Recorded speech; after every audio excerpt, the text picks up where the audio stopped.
Hello everyone, today we are going to be going over the law of sines and the law of cosines. So let's get into it. So in this lesson, you will learn how to solve the angles or sides of any given triangle, not just 90 degrees. So keep in mind that SOHCAHTOA only works for these 90 degrees or right triangles. So, so when we use the law of sines or the law of cosines, when we aren't given a right triangle. And in today's lesson, you will also learn when to specifically use either the law of sines or the law of cosines. Starting off with the law of sines. So for any given triangle with angles A, B, C, and with the side lengths A, B, C, you'll be using either one of these formulas. Okay, so it's basically stating that um, the sine of the angle A over the side of the corresponding side A equals the sine of B over B equals the sine of C over C. So the formula below that is the same thing, but it's a reciprocal of the top formula. But in today's lesson, we will be using this one. You can use either one, but I'll be using this one. Okay, so when do you know when to use the law of sines? So the law of sines will be used when you're either given two angles and any side length. So it will be an ASA or an AAS triangle, or you're given two side lengths and an angle opposite to either one of the side lengths. So that will be a side-side angle triangle. I think all of this will become more clear with one example. So in this case, we have to find side E. Okay, and so we have to find side E. And so what are we given in this example? In this example, we are given the angle corresponding to that side length, so the angle of E, and we are also given um, uh, two more really important information. So we're given the angle of D and the side length of D. So from this, based on this, we can use the law of sines, a formula. So sine of what we want to find. So sine of 38 degrees, and we want to find E. So we're just going to put E below this because it's corresponding to that side length, and we're just going to make that equal to sine of what we're given. So sine of 61 degrees over 23. So now all we have to do with this is we just have to solve for E, and solving for E will give us the side length. So in order to solve for E, you're gonna want to cross multiply. So you want to multiply E times sine of 61, and you want to make that equal to sine of 38 times 23.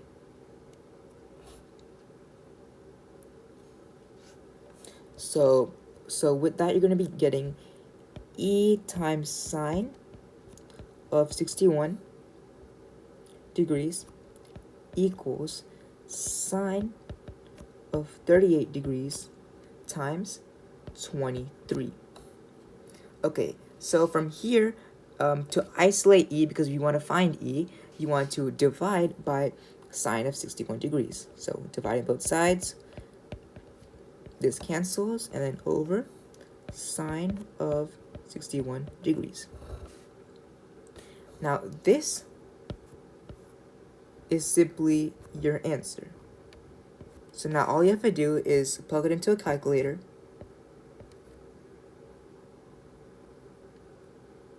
and when you plug it into a calculator, you get the side length of E is 16.2, and this is your final answer.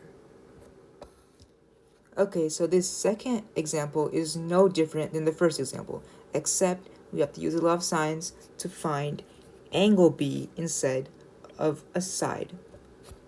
Okay, so let's look at what we are given, and specifically let's look at the angle side pairs we are given. So we see that we are given the angle of A, which is 41 degrees, and we can also see that we are given the corresponding side length, which is 9.2 of A. Okay, and then and we want to find angle B, so we have to somehow use the angle B in our formula. So we have to use angle B, and we have to find in order to use the formula, you have to find the corresponding side to that angle B. And in this case, the side of B, which is corresponding to that angle, is 13.4. Okay, so now let's plug all of this into our formula. So first things first, we want to find sine of B. Okay, and what's the corresponding side to B? It's 13.4. You have to make that equal to sine of angle A. Well, we see angle A is 41 degrees, so it's going to be 41 degrees, sine of 41 degrees. Make that over the corresponding side length to that 41 degrees, which is 9.2. From here, all we have to do is simply cross multiply in order to isolate B and solve for B, which will be our answer. Okay, so we get sine of B equals, sine of B times 9.2, and make that equal to 13.4 times sine of 41 degrees. So from here, all we have to do is divide by 9.2 to isolate sine of B.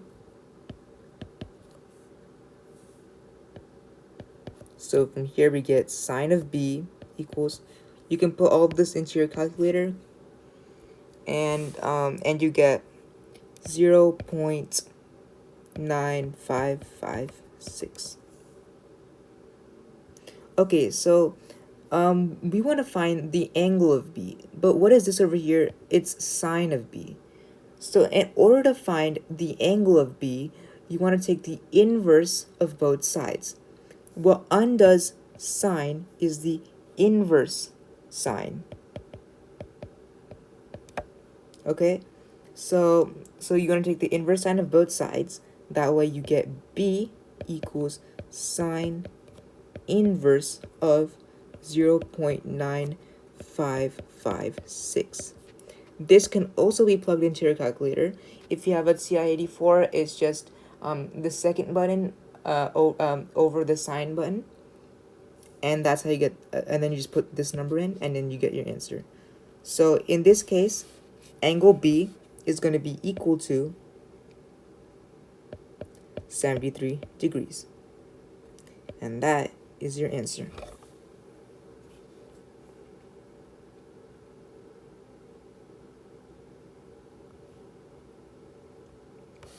So unfortunately, the law of sines cannot be used for solving every single triangle, only ones in which you have those angle side pairs. So for instance, when given 3 sides or 2 sides and an angle that is not opposite to a side, the law of sines cannot be used because you don't have those angle side pairs. You don't have that similar ratio. Instead, in those cases, the law of cosines must be used. So looking into the law of cosines. So for any triangle ABC with side lengths A, B, and C, this is basically the generic formula, this one over here. A squared equals B squared plus C squared minus 2BC cosine of A.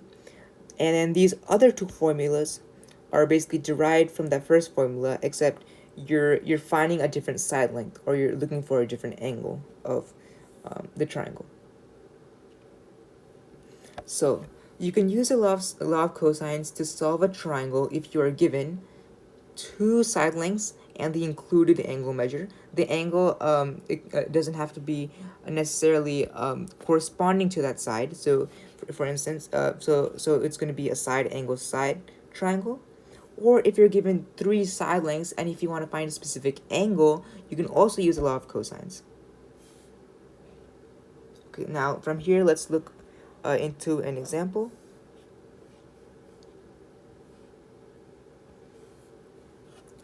Okay, so for this first example, we want to find the side. We want to find the side f. So looking at our formula, a squared equals b squared plus c squared minus 2b bc cosine of a. What do you notice about it? Well, in this case, we want to find f.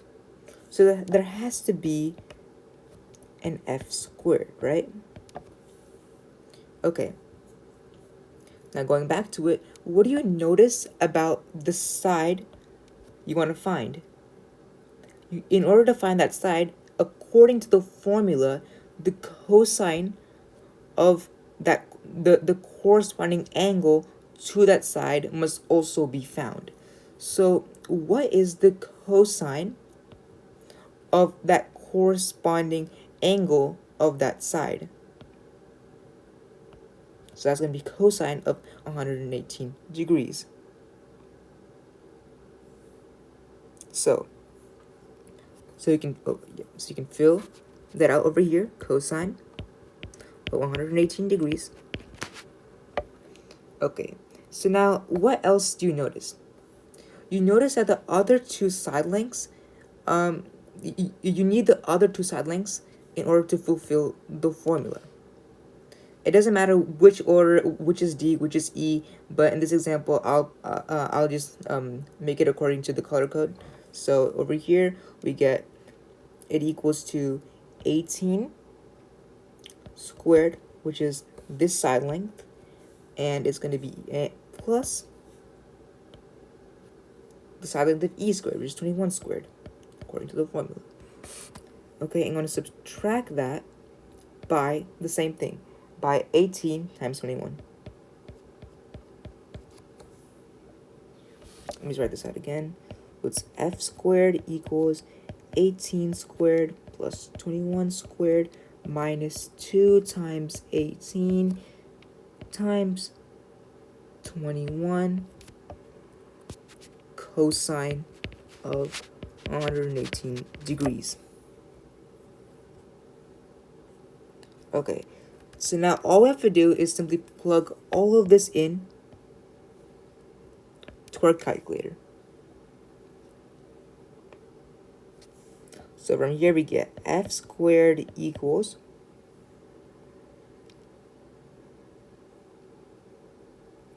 so 18 squared is 324 plus 21 squared, that's 441. And you want to subtract that from 2 times 18 times 21, and that's 756. And then plugging in cosine of 118 degrees into the calculator, you get negative 0.4695. Further simplifying this, f squared equals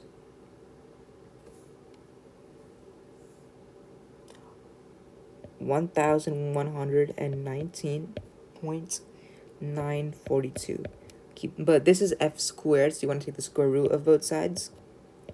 So f equals the square root of 1119.942, and your final side length is going to be 33.5. And that is your answer. Side f equals 33.5.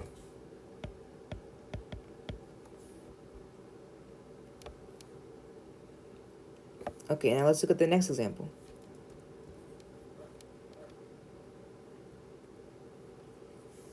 So in this case, we want to use the law of cosines because we're given three sides. We don't have any corresponding angle to use with the law of sines. So we can't use the law of sines. In this case, we have to use the law of cosines. But what's different about this problem in comparison to the last problem is, yes, we are given three sides, but we also have to find the angle of C instead of a side. So plugging this into the formula, we want to find the angle of C, and we're given the side length. So first off, we have to say 7 squared, because we want to find we want to find the angle C, but in order for that to be fulfilled by the formula, we have to say, have to make that start the formula off with C squared. So that's going to be 7 squared equals A squared plus B squared, which are just the other two sides. That's going to be 9 squared plus 13 squared minus 2 times 9 times 13. And that's just going to be cosine of C. And you're specifically trying to find C. Okay, so from here on, all we have to do is solve for the angle C. So in order to find the angle C, let's isolate this entire term by itself. So in order to do that, you have to add this entire term to the other side. That's going to be 2 times 9 times 13 cosine of C. And then from here, let's also subtract 7 squared for both sides. So that's going to be 9 squared plus 13 squared minus 7 squared.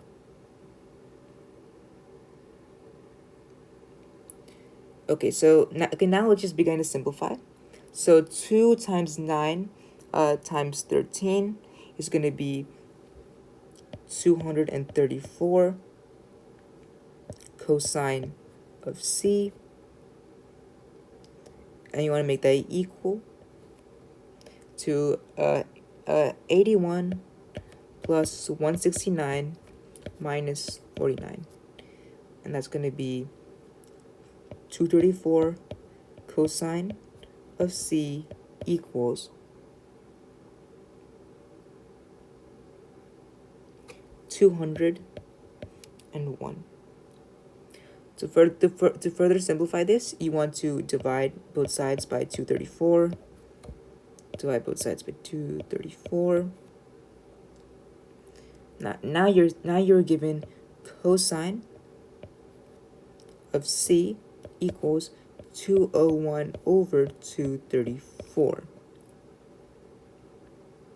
In order to isolate C, you want to find the inverse of cosine, because that's what undoes that cosine. So we're going to do, so now we're going to make C equal the cosine inverse of 201 over 234. That's going to be 0.8590. And you want to make, and then plugging the cosine inverse of 0.8590, you get 31 degrees. And that is your final answer. And that is the angle C. So given those three side lengths, we were able to find angle C. Okay, that will be concluding this video, and I hope you guys learned just a little bit more about the law of sines and law of cosines. And these are the sources I used to make this video, and feel free to practice a little bit more and do more problems to solidify the skill. Thanks.